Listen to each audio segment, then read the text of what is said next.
Баршаңызға сәлем. Бүгін сіздерге кері санақ атты қорқынышты фильмін айтатын боламын. Фильм тыныш қала маңындағы үй кешенінен басталады. Бір топ достар дастархан басында жиналады. Олардың арасында Кейт есімді қыз бар. Ол телефонын қолынан тастамайды. Ол кері санақ қолданбасы арқылы салмағын бақылайды.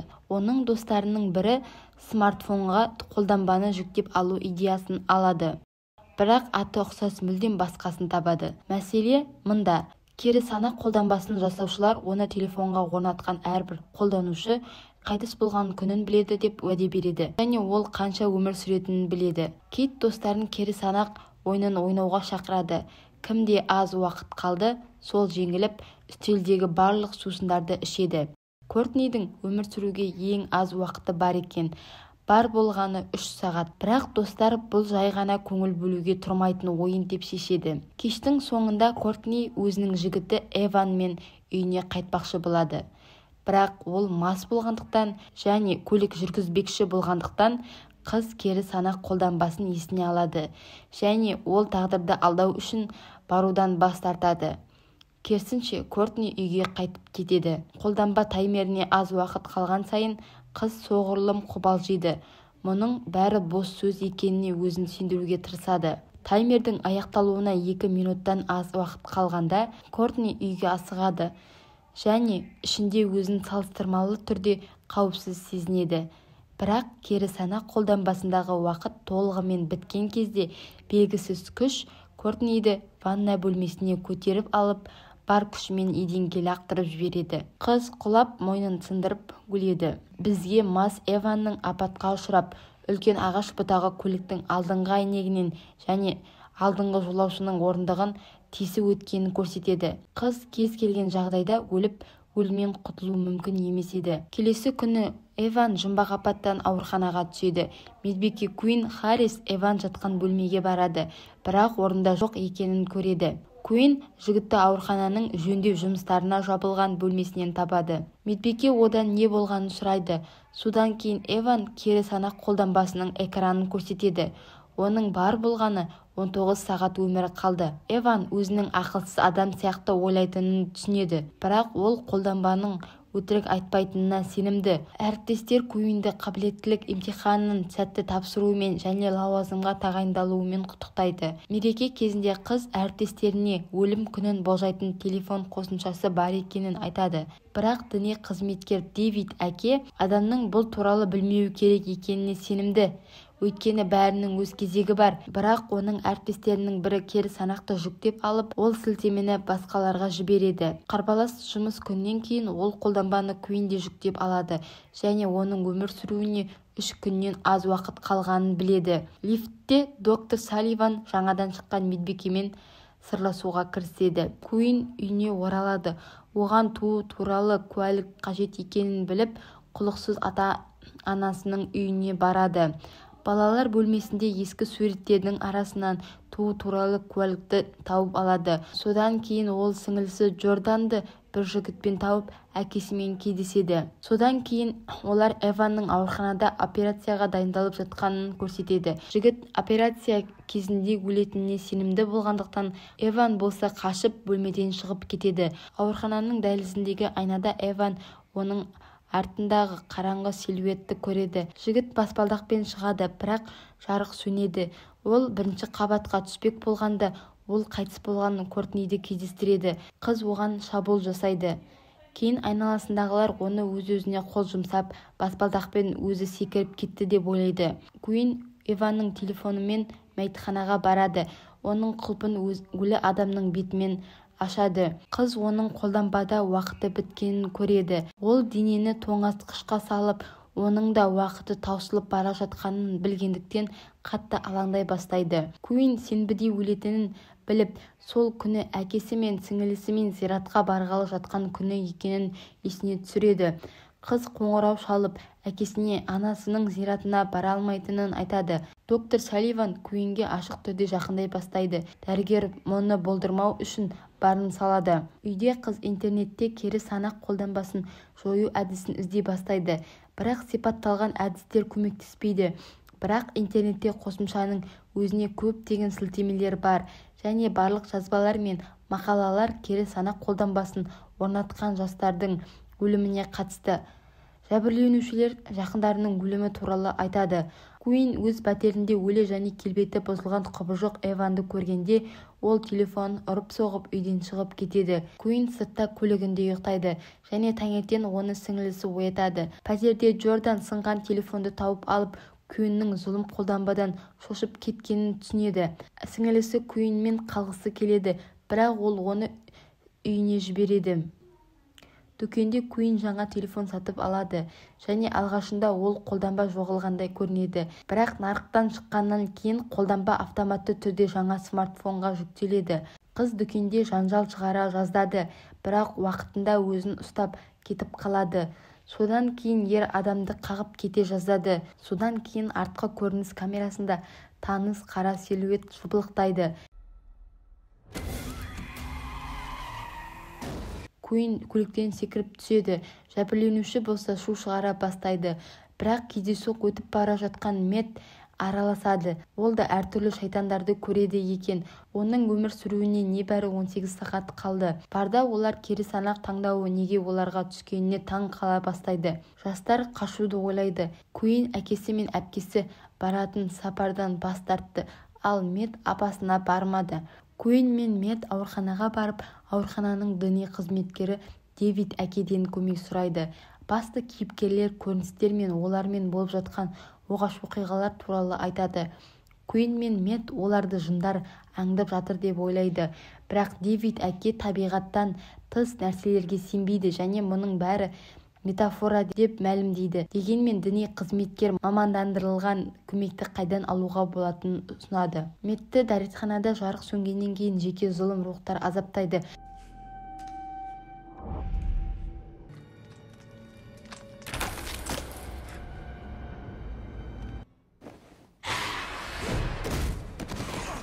Бөлмеде емханадағы науқастан басқа ешкім жоқ екені кейінірек белгілі болады. Ал Куин басшыларының оған қарсы шағымдары бар екенін біледі. Доктор Салливан қыздың оны жақындағаны үшін айыптауға тырысатынын түсінді. Сондықтан оны бірінші болып айыптады. Енді Куин дәрігерге жақындаған сияқты болып көрініп қалды. Бойжеткен басшылықтың алдында ашуланып қалды. Ал Салливан оны өтірік айтты деп айыптады. Соның салдарынан ол жұмыстан шеттетілді. Куин мен Мэтт шіркеуге келеді. Жастар діни қызметкермен кездесті. Әке Джон өзінің шын перілер туралы білгір екенін және олар туралы не таба алатынын оқығанын айтады. Әке Джон осыған ұқсас оқиға тап болғанын тез есіне алады. Әскерді соғысқа бастап жолда кәрі сыған әйелді кездестірген Ханзада туралы аңызды айтып береді. Діни қызметкер басты кейіпкерлерге былай дейді: Ханзада сыған әйелден соғыста аман қаламын ба деп сұрайды. Ал кемпір оған сандар жазылған шиыршық береді. Бұл Ханзада қайтыс болған нақты күні мен уақыты болды. Бірақ сығандар Ханзада ешбір жағдайда өз тағдырын өзгертпеуге тырысу керектігін ескертті. Ханзада көп ұзамай өлетіні белгілі болды.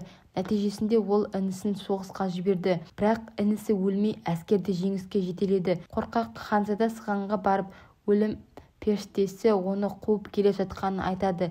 Бірақ шын мәнінде бұл Ханзада тағдырын өзгерткен сәтте пайда болған жын Озин болатын. Ал жын Озин оны алдын ала болжаған өліміне дейін азаптайды. Куин мен Мэтт ұялы телефон дүкенінің қызметкеріне жақындап, кері санақ қолданбасын бұзуды сұрайды. Ал орнына 2000 және $300 несие карталарын ұсынады. Сатушы қолданбаны бұзуды бастайды. Хакер қолданбаның кодын бұзып, латын тіліндегі жолдарды табады. Бағдарламашы қосымшаның бастапқы кодын өзгертеді және қайтыс болған күндерді қайта жазады. Өзіне және басты кейіпкерлерге өмір жылдарын қосады. Параметрлер шынымен өзгереді. Куин оның сіңілісі де қолданбаны орнатқанын біледі және оның өлім уақыты өзінен 3 минут бұрын өлетінін біледі. Бұл Куин де Джордан да бір зиратта өлу керек дегенді білдіреді. Басты кейіпкерлер өздерінің құтқарушысына алғыс айтады және тағдырды алдай алғанына қуанышты. Нәтижесінде Куин Мэттен онымен қалуды сұрайды. Екеуі бір бөлмеде жатады. Мэтт інісінің ауруы туралы айтады.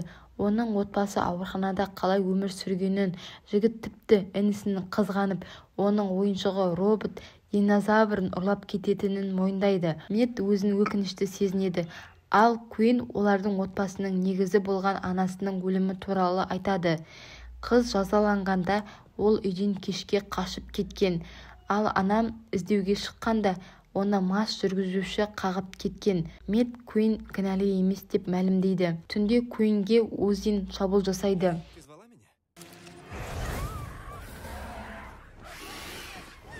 Ал телефондағы таймерлер бастапқы күйіне оралады. Бағдарламашы қосқан қосымша жылдар нөлге тең болады. Куин Джорданға қауіп төніп тұрғанын түсініп, сіңілісіне қоңырау шалуға тырысады. Бірақ смартфоны басқа бөлмеде болғандықтан жауап бермейді. Қараңғыда Джорданға жын құбыжықтар жақындай береді. Біраз уақыттан кейін ол 4 сағаттан сәл артық өмір сүретінін біледі. Джорданды өзінің қайтыс болған анасы ретінде көрсететін жын Озин қорқыта бастайды. Бірақ Куин дер кезінде жетіп сіңілісін үйден алып кетеді. Куин мен Мед Джорданды Джон әкенің шіркеуіне әкеледі. Діни қызметкер Куинді, Джорданды және Медті зұлым рухтардан қорғау үшін тас тұзымен шеңбер сызады. Тұзды жел ұшырып кетпес үшін шеңбер бұзылмас үшін бояумен араластырады. Ал Джордан әкесі басты кейіпкерлерді қорғау керек дұға оқиды. Мед шеңбердің олардың қорғай алатынына сенбейді, бірақ Куин жігітті сүйіп тыныштандырады. Содан кейін барлығы шеңберге тұрады және шіркеудегі шамдар сөнеді. Зұлым рух ақырындап жиһазды дірілдетіп жатқанда әке Джон дұға оқиды. Сосын Джордан артына бұрылып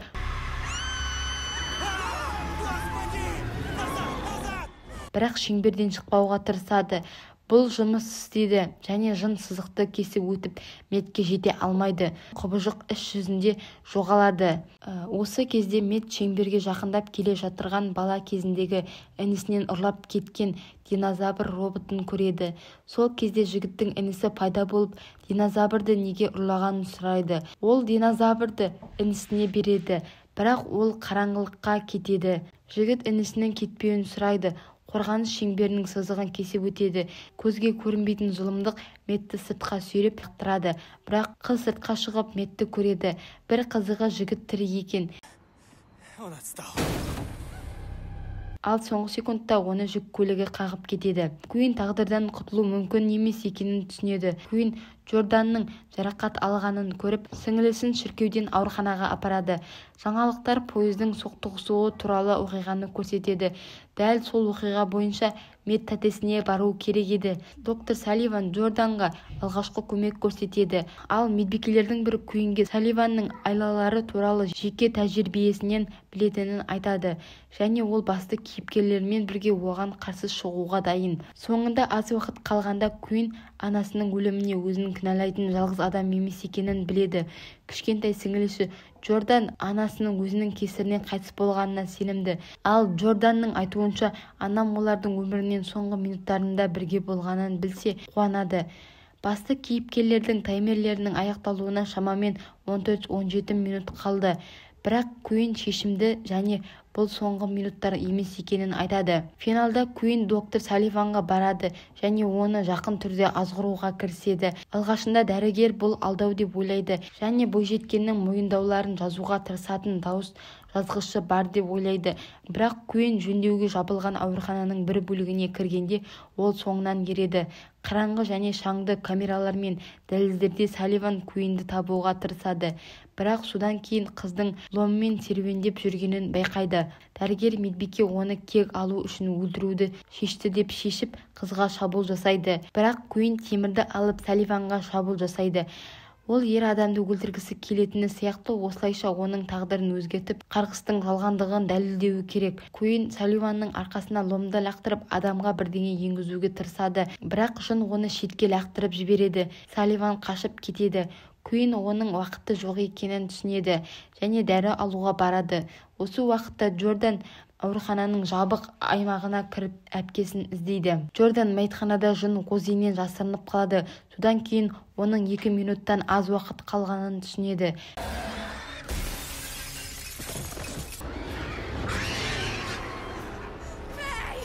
Куин сіңілісін құтқаруға тырысып, өзіне өлімге әкелетін инъекция жасамақшы болады. Бірақ сол күні кешке оның қайда болғанын сұрайтын қайтыс болған анасын көреді.